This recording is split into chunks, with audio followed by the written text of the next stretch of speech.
नज़ीर कालू साहब प्लीज।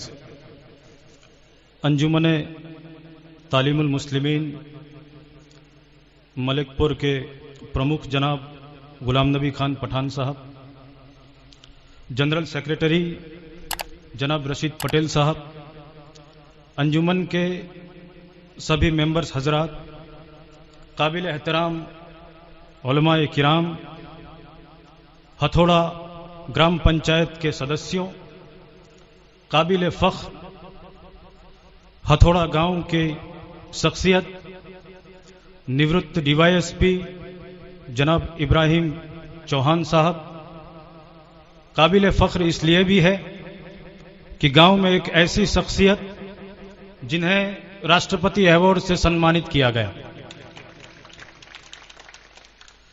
इस कार्यक्रम के मुख्य मेहमानान किराम, बस्ती के बुजुर्गों, नौजवानों और अंजुमन की दावत पर हाजिर रहने वाले सभी मेहमानों, अस्सलामु अलैकुम वरहमतुल्लाहि वबरकातुह।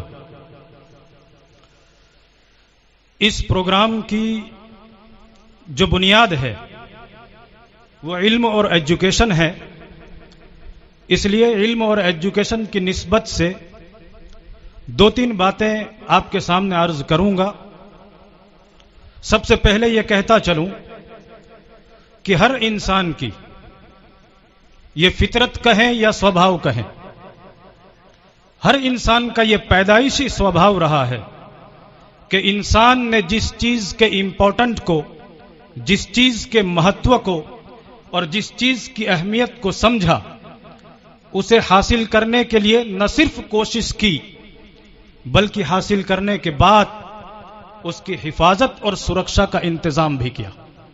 यह इंसान का स्वभाव और फितरत है। मैं आपको एक मिसाल दूं, जैसे कि सोना, हम जिसे गोल्ड कहते हैं, हासिल करने के लिए हम न जाने कितनी मेहनतें करते हैं। प्रॉपर्टी हासिल करने के लिए दिन रात मेहनत करते हैं, तनतोड़ मेहनत करते हैं। उस सोने को और गोल्ड को हासिल करने के बाद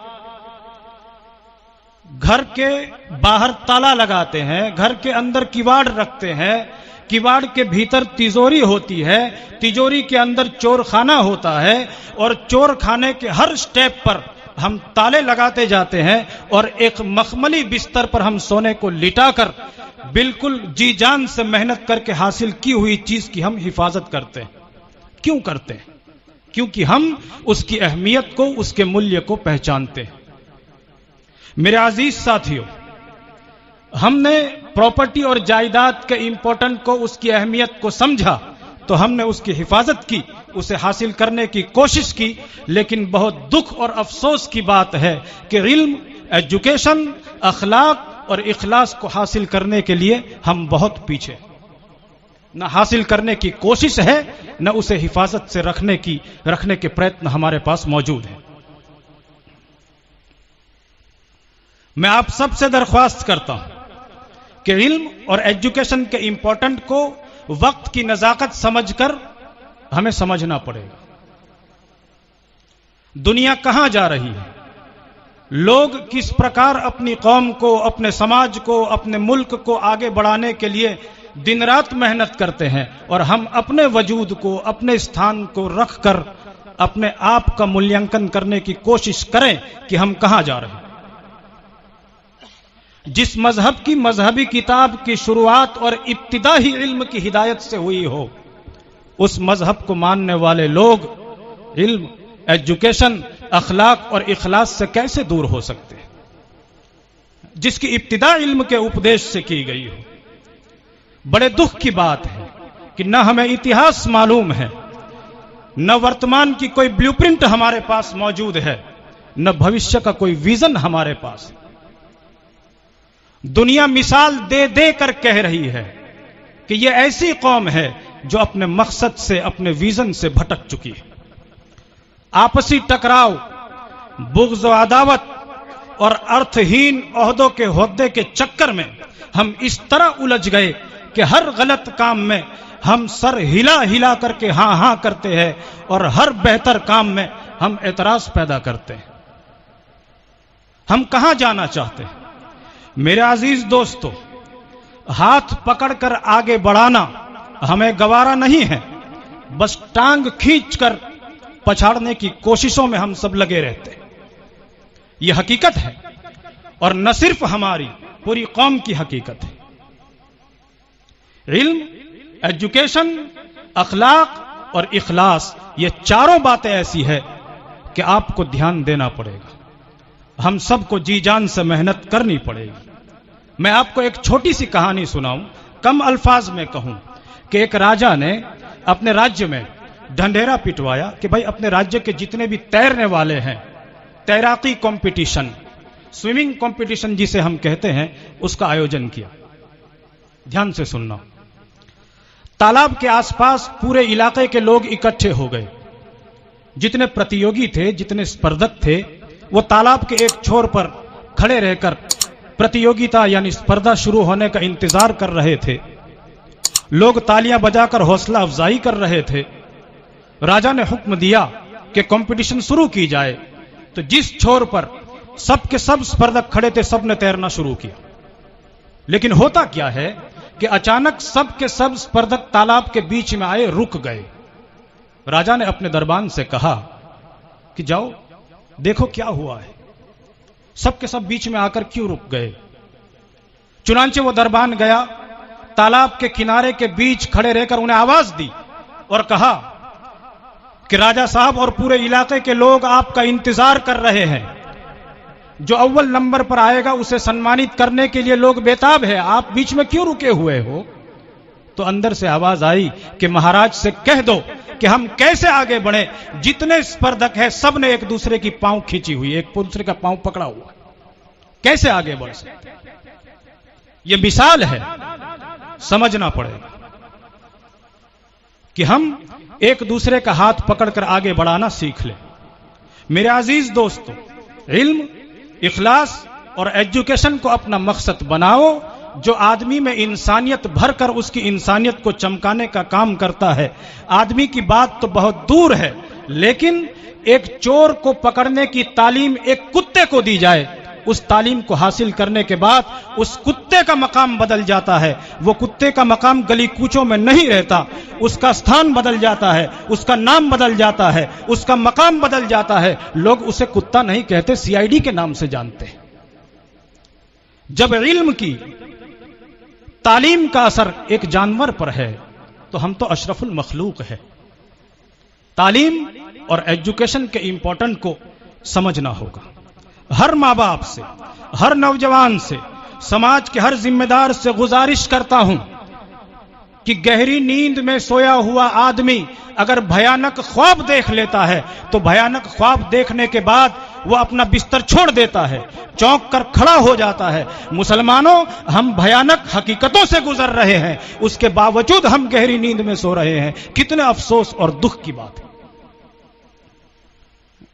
इसकी भयानकता को समझकर कम से कम हमें अपना विजन बनाना पड़ेगा। इस कौम की और लोगों की ब्लूप्रिंट हमें तैयार करनी पड़ेगी। जैसे कि दूसरे काम आते हैं, हर गांव में, हर जगह इलेक्शन का वक्त आता है, हम घर घर की मुलाकात करते हैं, हमारी बेदारी उसकी चरम सीमा पर होती है। लेकिन हमें यह पता नहीं, यूनिवर्सिटी के एग्जाम है, बोर्ड के एग्जाम है, मदरसे के इम्तिहान है। घर घर के चक्कर लगाना सीख लो, इंशाअल्लाह नक्शा बदल जाएगा। यह एक हकीकत है जो मैं आपके सामने बयान कर रहा हूं। समाज की तरक्की, समाज की उन्नति की शुरुआत बड़ी बड़ी इमारतों से नहीं होगी, बड़े बड़े बैनर लगाकर फोटो खिंचवानों से समाज की तरक्की नहीं होगी। याद रखना, डाउन टू अर्थ, जमीन की और इस धरती की पोजीशन से हमें वाबस्ता होना पड़ेगा। अपने बच्चों पर नजर रखनी पड़ेगी, वो क्या कर रहे हैं, कहां जा रहे हैं, किस क्लास में पढ़ रहे हैं, मोबाइल का इस्तेमाल कैसे कर रहे हैं, उनके दोस्त कौन है, किसके साथ घूम रहे हैं। ये छोटी छोटी बातें हैं, लेकिन इन्हीं छोटी बातों पर कौम का मुस्तकबिल निर्भर है। हमें ध्यान देना पड़ेगा। इस नाजुक वक्त में हमें बैठकर अपने आप से बातें करके समाज तक पहुंचानी पड़ेगी। याद रखना, यही हमारा काम है। जिसके साथ हमारे बच्चे घूम रहे हैं, वक्त कहां बिता रहे हैं। आप गली कूचों में जाइए, स्टेशन पर जाइए, चौराहों पर जाइए, कौन उन्हें कहने वाला है कि बेटा बोर्ड के एग्जाम है, यूनिवर्सिटी के एग्जाम है, जाओ घर जाओ, क्यों बैठे हो? किसको फिक्र है? यह फिक्र अगर पैदा नहीं हुई तो फिर अल्लामा इकबाल ने कहा है कि नहीं होगी हमारी दास्ताने भी दास्तानों, और शुरुआत हो चुकी है। हर चीज वस्तु और हर व्यक्ति के तीन लक्षण होते हैं। एक उसका नाम होता है, दूसरा उसका काम होता है, और तीसरा उसका मकाम होता है। मिसाल के रूप में यह माइक है, इसका नाम माइक्रोफोन है, इसका काम है आवाज को बुलंद करके दूर दूर तक पहुंचाना, और इसका मकाम है बोलने वाले के मुंह के सामने। लेकिन याद रखना मेरे बुजुर्गों और आजीजों, जैसे ही इसने अपना काम खत्म कर दिया, इसका नाम भी खत्म, इसका मकाम भी खत्म। जैसे ही इसने मेरी आवाज को बुलंद करके आप तक पहुंचाना छोड़ दिया, फिर लोग उसे माइक्रोफोन नहीं कहेंगे, लोग उसे बोलने वाले के मुंह के सामने नहीं रखेंगे, उसे डाल दिया जाएगा कबाड़ी खाने में और लोग उसे भंगार कहेंगे। अपने काम को, अपने मकसद को, अपने विजन को हमें पहचानना होगा। अपनी सोच को बदलो, अपने नजरिए को बदलो, अपने दृष्टिकोण को बदलो। शायर ने कहा है कि आसमान को बदल दो, सितारे बदल जाएंगे।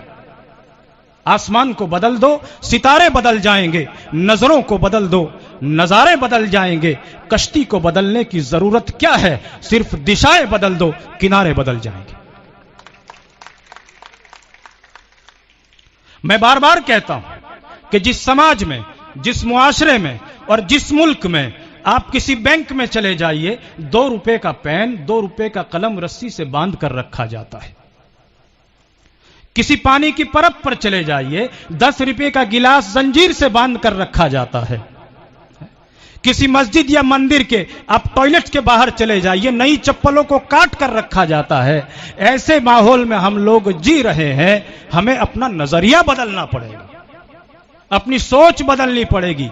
आसपास के लोग हैं, आसपास के जिम्मेदार हैं, उनके बदलने से फर्क पड़ेगा, लेकिन सबसे पहले अपनी सोच, अपना दृष्टिकोण और अपना नजरिया हम सबको बदलने की जरूरत है। मुझे और आपको समस्या के मूल तक जाना पड़ेगा। ऊपरी बातें करने से किसी समस्या का समाधान नहीं मिलने वाला। मलेरिया को खत्म करने के लिए मच्छरों को मारने से मलेरिया खत्म नहीं होगा, समझ लीजिए। हमें उस गंदगी की सफाई करनी होगी जहां से मच्छर जन्म लेते, उसके जन्म को रोकना पड़ेगा। सिर्फ इलाज से काम नहीं चलने वाला। कहने का तात्पर्य सिर्फ इतना है कि कोई भी समस्या हो, कोई भी प्रॉब्लम हो, बैठो और उसके मूल में जाने की कोशिश करो और वहीं से समाधान निकाल लाओ। एक मुद्दत तलक हम गुलशन को खाक में बदलते रहे। ध्यान से सुनना, एक मुद्दत तलक हम गुलशन को खाक में बदलते रहे, गुबार चेहरे पर था और आईना साफ करते रहे। प्रॉब्लम कहां था, सॉल्यूशन कहां ढूंढ रहे थे? मेरे अजीज दोस्तों, याद रखना, इस मुल्क में, इस माहौल में इल्म से, एजुकेशन से और अखलाक से कीमती और मूल्यवान कुछ भी नहीं है। पर अफसोस, हमें अपने जायदाद के पन्नों पर दस्तखत करने और करवाने से फुर्सत नहीं। राजनीतिक दलदल में फंसकर जाहिल लोगों के पीछे नारे लगाने से हम बाज नहीं आते। आप सोचिए तो सही, एक दूसरे के पांव खींचने में हम होशियारी और अक्लमंदी समझते हैं और इस मूर्खता को हम व्यस्तता का नाम देते हैं, और इसी व्यस्तता में हम अपनी कौम के और अपने समाज के बच्चों के मुस्तकबिल को अंधेरी खाई में धकेल रहे। जाग जाओ, बेदार हो जाओ। आखिर में एक उम्मीद के साथ अपनी बात को खत्म करूंगा कि हिम्मत रखिए, हालात जितने खिलाफ होने दीजिए, अडग होकर, अचल होकर अपने मंसूबों पर खड़े रहिए, डटे रहिए। एक दिन आएगा, इंशाअल्लाह हम कहेंगे कि सूरज की किरणों को रोक सकते हो तो रोक लो, इस कौम की तरक्की को कोई रोक नहीं पाएगा। वो दिन दूर नहीं, अगर हम जाग गए, अपने मकसद की तरफ मुतवज्जे होकर खड़े हो गए, तो हम जरूर कहेंगे, उनसे कह दो ए दोस्तों जाकर, हम पर जो उंगलियां उठाता है उनसे कह दो, ए दोस्तों, जाकर हम पर जो उंगलियां उठाता है अपना किरदार तो देख पहले, आईना हमको क्या दिखाता है। जज़ाकुमुल्लाह, अस्सलामु अलैकुम।